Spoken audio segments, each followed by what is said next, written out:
Los Angeles, March 1970. A private demonstration hall tucked away in Chinatown. The air is thick, heavy with anticipation. Outside, the California sun burns bright. Inside, shadows dance across polished wooden floors. 40 witnesses gather in silence. Students, martial artists, skeptics, believers. They came to see one man, Bruce Lee, but today they will witness something else entirely. The legend says that at exactly 2:47 p.m., the doors swing open with a force that makes everyone turn. A mountain enters. Hiroshi Tanaka, 400 pounds of pure muscle and tradition, 6'3", chest like a barrel, legs like tree trunks. Former sumo champion from Osaka, undefeated in his division for 3 years. He walks with the swagger of a man who has never truly fallen. His footsteps echo, each one a small earthquake. The crowd parts instinctively, respect mixed with fear. Hiroshi's eyes scan the room, searching, judging, dismissing. Then they land on Bruce. 5'7", 135 pounds, standing near the center, hands relaxed at his sides.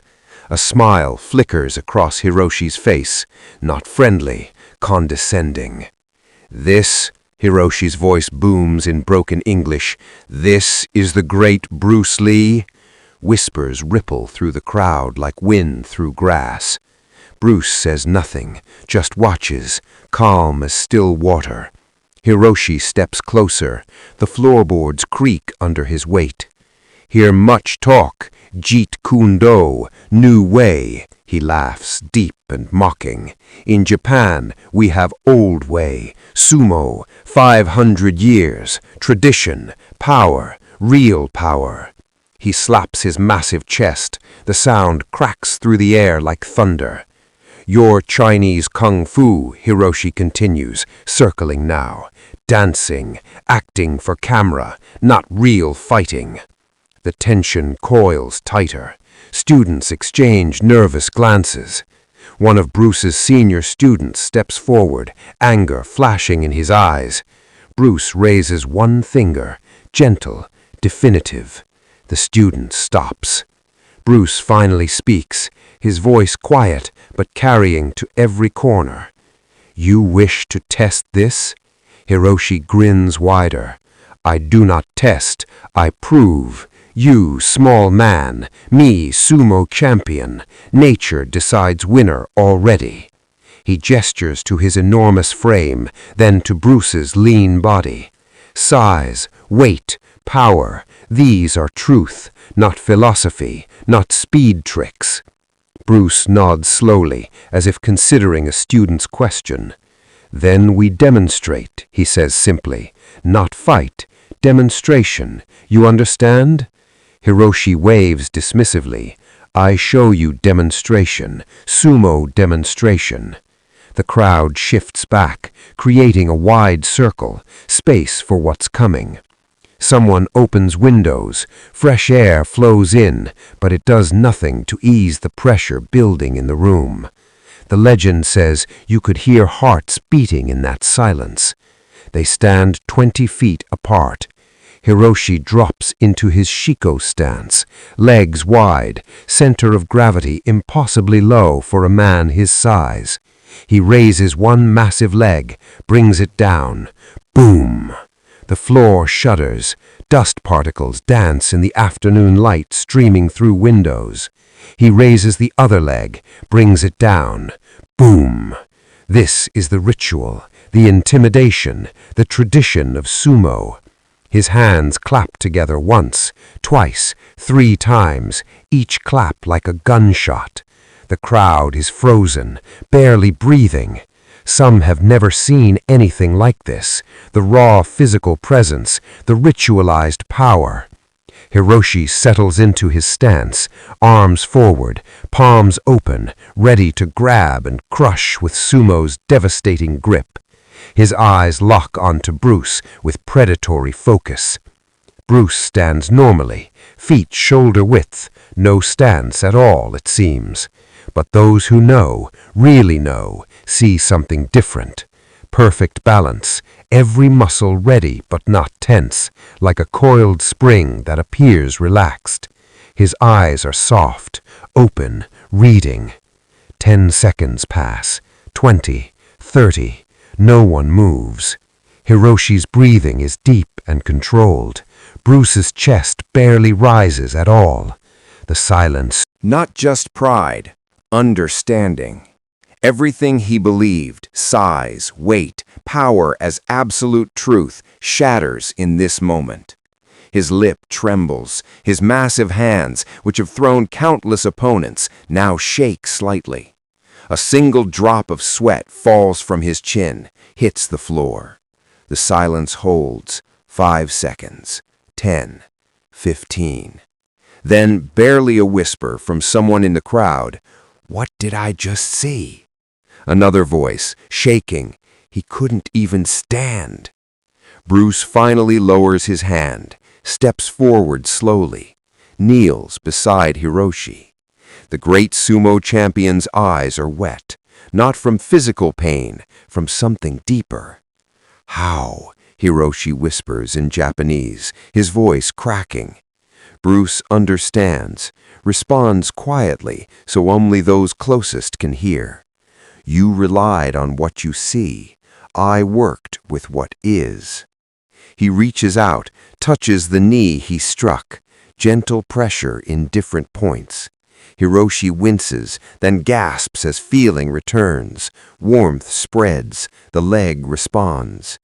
"You hit pressure point," Hiroshi says in English, understanding dawning.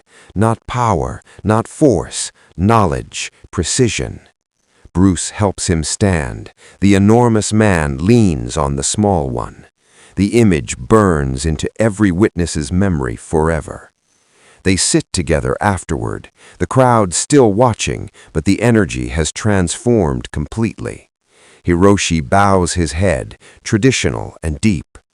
"I am fool," he says, voice thick with emotion. "I come with pride, arrogance. I think size is everything. Tradition is unbeatable." Bruce places a hand on his shoulder. "Tradition is valuable, your foundation is strong, but tradition without adaptation becomes rigid. Rigid things break."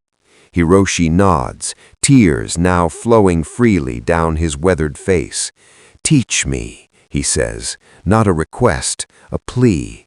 "I come all this way thinking I prove something. Instead, you teach me I know nothing." The legend says Bruce smiled then, genuine warmth. "You know much. You know discipline, dedication, respect for training. These matter most." He pauses, "But you must empty your cup to fill it again."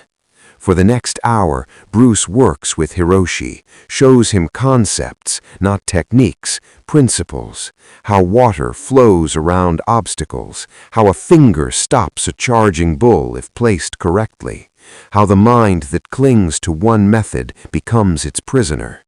Hiroshi absorbs everything like a man dying of thirst finding water.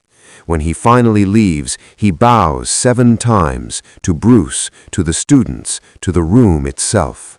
"I came to prove old way superior. I leave knowing there is no old way, no new way, only true way, way that works, way that adapts, way that grows." He looks at Bruce one final time. "You are small man with big spirit. I am big man who was small inside. Today you make me bigger where it matters."